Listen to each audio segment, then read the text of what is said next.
Yo creo que obviamente el tema de la trata y del tráfico es súper serio, pero ver cómo desde la sociedad civil, desde los movimientos sociales, lo ponemos en la agenda sin que sean los migrantes los que terminen recibiendo esa respuesta del Estado por la vía, digamos, de la securitización, de la criminalización de la migración.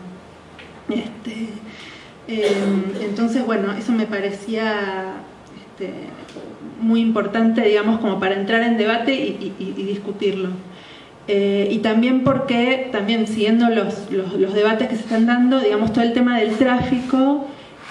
se pone, digamos, como el foco en el combate contra el tráfico, sin ir un paso más atrás y decir, bueno, ¿por qué se está dando este tráfico? Digamos, ¿cuáles son, que creo que en tu presentación sí estaba, digamos, cuáles son las causas estructurales para que estos niños, niñas, mujeres terminen entrando en estas redes que existen mafiosas, ¿no? Se pone sobre la visión y vamos a combatir, vamos a eliminar las redes y no en por qué, digamos, cuáles son las causas de pobreza, de exclusión estructural que generan esta existencia o esta demanda. Entonces, bueno, ese era un punto que me parecía importante sumar a tu intervención. Y después también otra cosa que me surgió de las dos primeras presentaciones, que me gustaron mucho, me parecieron muy provocadoras, y bueno, me vino a la cabeza, digamos, lo primero que me vino a la cabeza es la situación que tuvo que vivir hace una semana una militante trans, migrante, de origen peruano, que es Claudia Vázquez Haro. Ella es la presidenta de OTrans, una organización de La Plata, y es una persona, digamos, que se ha destacado en su militancia, que, bueno, ha sido una de las primeras en recibir, digamos, su documento de identidad autopercibida, y ella recibió un ataque tremendo donde, digamos, no fue asesinada de milagro en su casa, bueno, por un hombre con el que conocía, pero bueno, que la atacó, que le dijo tenés que parar de hablar, digamos, que la amedrentó. Entonces, como, digamos, por un lado, bueno, creo que es importante, digamos, hacer visible esta situación, porque creo que las mujeres trans y las migrantes trans, digamos, están sufriendo una violencia permanente, y en muchos casos, digamos, son donde por ahí no está poniendo el foco en la agenda pública, ¿no?, de políticas públicas. Y por otro lado también relacionaba el caso de Claudia, lo que pasó con ella, con esta reacción que estamos viendo, como vos decías, Claudia, también de los movimientos fundamentalistas, digamos, frente a la movilización del movimiento de mujeres y del reclamo contra la violencia patriarcal o machista, estamos viendo una reacción muy fuerte. Y también esta reacción es hacia las defensoras de los derechos de las mujeres. Y yo creo que el caso de Claudia es ejemplificador. Ella denunció mucho a la policía de La Plata, a las racias que hacía a las mujeres trans, digamos, donde las racias masivas, donde las ponen después en las cárceles y las quedan detenidas por tener 1 gramo de cocaína, pero están acusadas de narcotráfico, no de tenencia, digamos, no es un tema de digamos, situación de estar, digamos, de consumo, sino están siendo, digamos, entonces pasan a tener un proceso ahora en una situación de mucho más vulnerabilidad, porque encima el decreto presidencial, digamos, que modificó la ley de migraciones, hace que con cualquier antecedente penal una persona migrante, no importa si tiene residencia legal o no, pueda ser expulsada, entonces, digamos, sin juicio firme. Entonces, bueno, hay una situación de extrema, digamos, vulnerabilidad y de mucha violencia, donde las personas que salen, digamos, a levantar la voz, también son amedrentadas, ¿no? Entonces, también pregunto, bueno, ¿cómo, esto también que Claudia decía, cómo nos defendemos las defensoras de los derechos de las mujeres y de los derechos humanos? Y bueno, y por otro lado también, respecto a lo que hablamos de masculinidades, también me surgía otra reflexión que tiene que ver con los cuidados. digamos, bueno, digamos, me pareció súper interesante la reflexión que hizo Lucho, ¿no? Con respecto a, bueno, de no quedarse como en esta mirada, digamos, centrada en sí mismo de los hombres y sobre sus masculinidades y ver cuál era su rol. Pero por ejemplo, él en los comentarios que hizo me parece que dejó fuera el tema de los roles del cuidado. O sea, sí están las relaciones de poder, pero ¿qué pasa con, digamos, las tareas y cómo están divididas esas tareas? Y muchas veces, digamos, porque el Estado no se hace cargo, porque esto no está regulado y porque está ausente el tema de la agenda de cuidados, de la agenda pública, muchas veces esas tareas pasan a mujeres migrantes, digamos, o sea que hay una presión también de mujeres hacia otras mujeres. O sea, yo para salir a trabajar no reparto, digamos, las tareas domésticas o la tarea de cuidados de niños, de ancianos,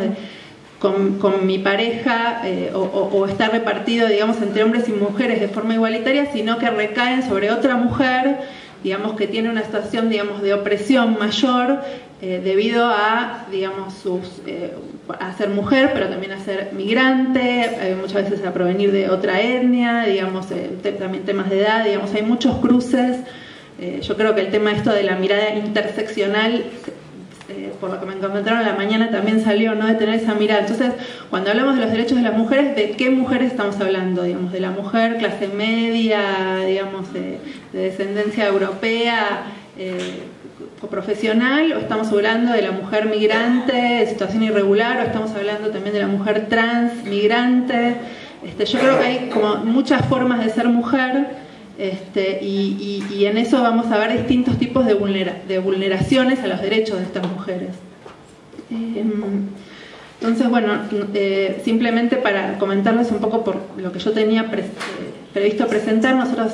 desde este proyecto Cerrando Brechas para erradicar la violencia contra las mujeres hicimos una investigación en el conurbano sur, principalmente en Lomas de Zamora y en Lanús, que en Lomas de Zamora hay digamos, una sede judicial, y vimos, bueno, cuál era el acceso a la justicia de mujeres migrantes víctimas de violencia doméstica. Fue como bastante focalizado porque, bueno, nos parecía más interesante, digamos, profundizar en un tema específico y en una jurisdicción específica, aunque hay por eso todos estos otros temas que quedan por fuera. Y lo que veíamos es que, digamos, si bien el recorrido, digamos, las dificultades, los obstáculos que aparecían muchas veces eran comunes con el de otras mujeres y donde se cruzaba mucho el tema de clase y el tema de también dónde vivían esas mujeres, si vivían cerca del centro o si vivían en los barrios, digamos, más excluidos, entonces estaban totalmente fuera del alcance de todos los dispositivos, digamos, bueno, los pocos que existen. Y también ese peregrinaje que tenían que hacer, digamos, entre los tribunales civiles, los tribunales penales, digamos, el área de género, bueno, que digamos, dando vueltas junto a sus hijos, que les hacía, digamos, imposible poder acceder a la justicia. Pero también nos encontrábamos con, digamos, discriminaciones específicas que sufrían las mujeres migrantes. Muchas veces esas discriminaciones venían por parte de los operadores judiciales, también digamos, de los propios policías, donde muchas veces no les querían tomar la denuncia, les exigían el DNI argentino cuando por ley no es necesario tenerlo para radicar una denuncia o para poder pedir una medida digamos, restrictiva. También por parte de la justicia una mirada, por un lado, discriminadora y por otro lado paternalista, ¿no? Como diciendo, bueno, porque lo que pasa es que las mujeres migrantes son muy sumisas, también, digamos, como mucho prejuicio y una visión como, digamos, de estigmatizar por la cultura. Bueno, porque las mujeres bolivianas son muy sumisas, los paraguayos son violentos, ¿no? Esto desde la justicia. Entonces ya, ¿cómo digamos, no se escucha a la persona y a la situación que está viviendo, sino que directamente se la pone como un otro que no está dentro de mi sistema de valores, y esto hacía que, haya como una revictimización de estas mujeres. Entonces todo el recorrido para salir de esa situación de violencia en realidad se le hacía, digamos, muy cuesta arriba, y esto de revictimización tras revictimización hasta que finalmente desistían, digamos, y muchas veces o vuelven con el violento, bueno. Entonces, digamos, tampoco hay un acompañamiento integral, entonces solo la cuestión punitiva no resuelve, sino hay un acompañamiento psicológico, económico. Y finalmente rescatar, que eso es lo que hace la investigación, el rol de las organizaciones de mujeres migrantes en el acompañamiento. Nos parecía que era fundamental, digamos, que esto parece que, digamos, las organizaciones de base o incluso mujeres, digamos, organizadas espontáneamente estaban cumpliendo, digamos, el rol que el Estado no está cumpliendo. Y muchas veces también haciendo, digamos, acompañando y sosteniendo a la mujer, y sobre todo, bueno, a las mujeres migrantes que muchas veces no cuentan con redes familiares o de apoyo. Entonces queríamos destacar el rol de estas organizaciones comunitarias de mujeres. Gracias.